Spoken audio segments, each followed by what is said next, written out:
هاي يا لنا، ازيك؟ ايمان العاصي معاكي. سألي السؤال اللي انت عايزاه. أول مرة في جوي اول مره جي اووردز. إيه أكتر حاجة لفتتك؟ كل حاجه من اول ما جيت الحقيقه الرياض تنظيم والناس كلها عايزه تساعدنا، والناس كلها بتحاول تبقى هيلبفل. ولما جيت هنا بصراحه انبهرت جدا جدا جدا جدا. عجباني فكره قوي طبعا البيربل كاربت، تنظيم من اول بره لحد واحنا داخلين. الناس كلها بتضحك، الناس كلها مبسوطه.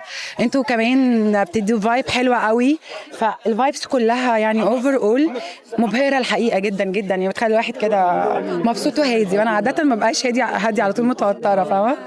في حاجة في رمضان السنة دي؟ لا، ليا مسلسلي هيتعرض النهارده اول حلقه.